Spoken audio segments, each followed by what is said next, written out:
Empowered Youth Finance is brought to you by Youth Empowered Botswana. We are about to wrap up this conversation with Dr. Manatsha, and it's been informative. Just realizing how you need to understand the history of decisions. You know, laws are decisions. You know, the laws are pinged on something. You know, you come up with a law because of it has an intention, it has a purpose, and now I'm starting to understand why things are. They may be unfair, but they exist. There's a system. A system was created to help with allocating land and help with land ownership and land use. And that's what we are stuck with.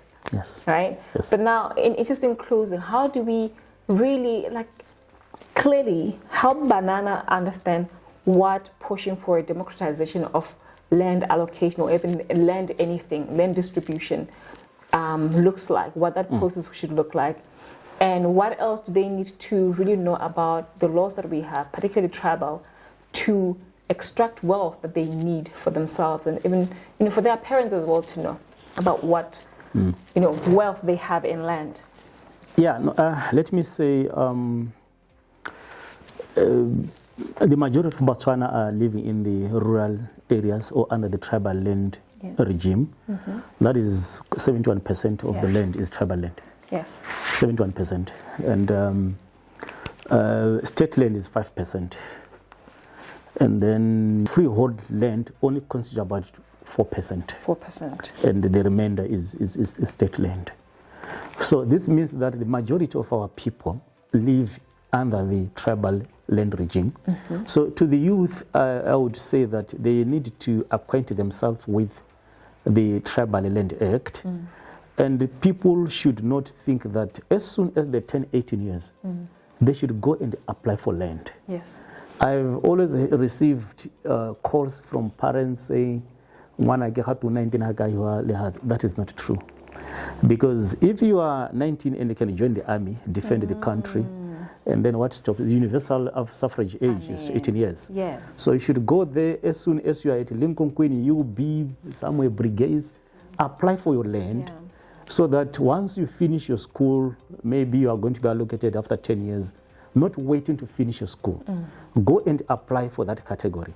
And I would also say that desist from selling your land, no matter how things tough are. What you can do, seek advice, and if you have got a masimo, a garden, a plot somewhere, list that particular land, not dispossessing yourself. There's also a problem with inheritance issues, where not only the youth, but there's contestation about masimo abatsadi. People would want to dispose everything, even 50 hectares. Why can't you guys then go to the relevant land board authorities and demarcate that amongst yourselves? And then when maybe you don't want money, you want to keep your land, or even if you have that idea, all of you want to sell, list that particular land. Because after a particular period of time, or sell half of the land and develop the other portion of the land, not really dispossessing yourself of all the land. So I think that is the advice that because you also have to understand that the land board will repossess the land after, I think it's 5 years, if there's nothing which is happening there. You need to be regularly checking on the land board, your status, your circumstances. If you're unemployed, reasonable, they will always, actually they say that if you do not really return the land, if you're unable to to develop the land, because the law says they can take it back. Once they take it back, then you're going to, when you return it voluntarily, they're saying you're going to join the land. But the best way for me is to always update the land boards about your circumstances. And also the other issues for you to really apply for that particular land. So that are the issues. Desist from selling the land. The democratization part that I was talking about is that, you see, land resources, all resources are people, they are owned resources, they're owned by the people. These are public resources. And the public should see itself in managing those resources. Just like the concept of community-based resource management. When people do not see themselves as part and parcel of that management, there will always be accusations of elitism, corruption, mismanagement, nepotism. So that idea of people electing their own people to serve in the land boards. Okay. That itself is a process of democratizing the process. True. When now you have a system where people maybe apply, I can apply, and then generally the minister appoints, it becomes now you are removing that instrument, that institution from the people. Yeah. And then there will always be these accusations. Let the people own the system. Let it be transparent. Yeah. In that way, you will have, and also the appointment of the secretary of the land boards. You find that these are done by the ministers. So, there are always issues about the involvement of the ministers who are politicians in the management of such resources. Let then have the public discourse on these issues and see how people best they want to help, to assist, to be involved in the management of such. Okay. But generally from the 1970s, 1973, when it started until now, there are always accusations about the land was being nepotistic. Others also want land to be allocated on tribal base, the quota system of land. So there are a lot of issues that need, in this country, I think the problem is that there's no really genuine and real public discourse about land issue, unlike maybe in South Africa or in other countries. I think that's what we need. Right, and I think it's up to you, youth of Botswana. I'm going to say the youth is the future. You are the future of tomorrow, but also you are the future, but also the bearers of the burdens of tomorrow. So if you don't deal with the land questions and the land issues, you are going to reap the burdens of land issues. And I just want to actually ask one question. Is it easy to subdivide farms? Is it easy to subdivide plowing fields? Yeah, section, is it section 60? The tribal land, the land policy of 2015. When it came, there was that issue of when you are married and are married to you, and then there's this issue that you cannot be allocated land. And that was only there in the land policy of 2015. Yeah. It was unconstitutional even in the Land Act which was existing then. And always the policy is always lower than an act. It was unconstitutional. I remember when this thing was debated in Parliament, then the minister was Prince Maele. We had a discussion about this. I said, these things are unconstitutional, should not go through. So, and then in the 2019, when they revised, that has been removed. Okay. Because it was not really an issue. Even if at court, even if they had not revised that policy, you still be gotten land even if you are married, because it was unconstitutional. It was not even part of the land, the act itself. So the subdivision, now you can subdivide your land and do some kind of a lodge this side or do some kind of business in this side.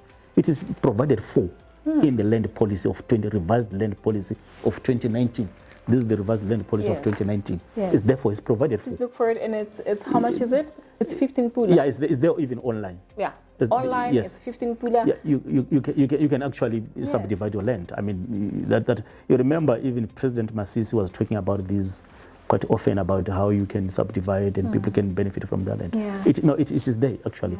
Yeah. I remember I was helping somebody who was trying to argue from a land tribunal. I was assisting him on these issues. So it's there actually. I think it's section 60 or somewhere there. Yeah. So youth, empower youth, answers are there. You just have to seek and ask questions and get the support and the help that you need, or the understanding that you need to derive the wealth that you can from land, to help your parents derive the wealth that they can from land. The issue is also that the new land policy is very clear that you cannot alienate the last plot that you have directly allocated to you by the land board, the land authority. So if you have got one plot and then you want to alienate, they will not allow it. Okay? And you are entitled to one free plot in state land and one free plot in tribal land. You can then acquire others through inheritance and the market. Buying, those are, but you are entitled to the, but you cannot just willy-nilly alienate the land that has been given to you directly by the land authority. So those are very, very, very key. So I think that the issue is that I do expect myself, politicians, during their rallies, during their door-to-door campaigns, the radio stations, Banana on Facebook, they should be talking about these issues. Yes. Because these are issues, matters of concern. I usually receive a lot of calls on this land and this and this. But I wanted to emphasize, desist from selling your land. Lease your land if you want to lease. If you want to subdivide your plot and develop, get the 200,000 if you want to sell, and then build your own 2-room in another half. Yes. So why do you have to sell 50 by 50? And then you're left with nothing, you're going to buy a second-hand car. So I think these are the issues that I think people need to know about. Thank you so much. No, thank you so much for taking the time.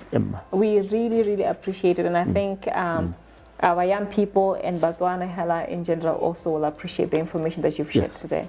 That is what we have for you for today. We hope you have learned. We hope that it will be empowering. Knowledge is power, they say. So, and applied knowledge, particularly, is even more powerful. So we hope that you found this informative and that you will use it and share it with other people. And if you need any support, message us, and we will share and ask the questions to the expert if we don't have the answers, and give you back the answer to your questions. Thank you so much for joining us. See you next time. Thank you so much.